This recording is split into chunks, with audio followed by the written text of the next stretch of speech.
নমস্কার সকলকে, আমি ময়ূরী, আমি ওয়েস্ট বেঙ্গল থেকে বলছি। আশা করি আপনারা সবাই ভালো আছেন। আজকে একটা খুব সুন্দর জিনিস শেয়ার করব, চলুন দেখে নিই।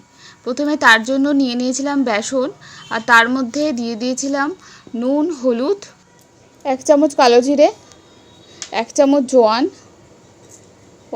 1 টেবিল স্পুন লঙ্কা গুঁড়ো, আর স্বল্প পরিমাণে চিনি আর সামান্য পরিমাণে জল দিয়ে ভালো করে ব্যাটারটা বানিয়ে নিতে হবে। এটাই হলো আসল উপকরণ, যেটা আজকে শেয়ার করব।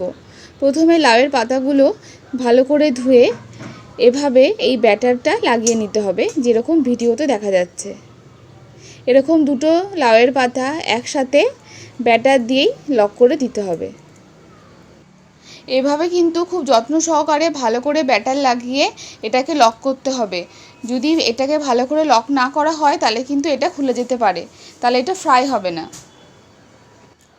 আমার ভিডিও কেমন লাগছে আপনারা কিন্তু অবশ্যই কমেন্টে জানাবেন, আর এই চ্যানেলটাকে সাবস্ক্রাইব করবেন।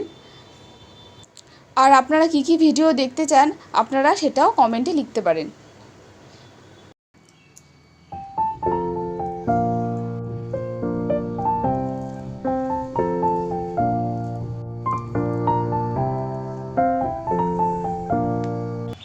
এরপর কড়াইয়ে পরিমাণ মতন সর্ষের তেল দিয়ে তেল ভালো করে গরম হলে তবেই কিন্তু এক একটা করে ভেজে নিতে হবে।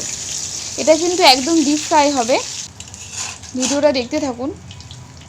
আর এটা কিন্তু আপনারা দুপুরবেলা ভাতের পাতে অথবা বিকেলে স্ন্যাক্স হিসাবেও খেতে পারেন, খেতে কিন্তু বেশ ভালো হয়। এটা কিন্তু বাচ্চাদেরও খুব ভালো লাগবে, এটা আপনাদের বাড়ির বাচ্চাদের জন্য এটা করে দিতে পারেন। তো রেসিপিটা কেমন লাগলো আমাকে অবশ্যই জানাবেন, আর ভিডিওটা ভালো লেগে থাকলে অবশ্যই একটা লাইক করে দেবেন। দেখা হবে নেক্সট ভিডিওতে। আপনারা খুব ভালো থাকুন আর সুস্থ থাকুন।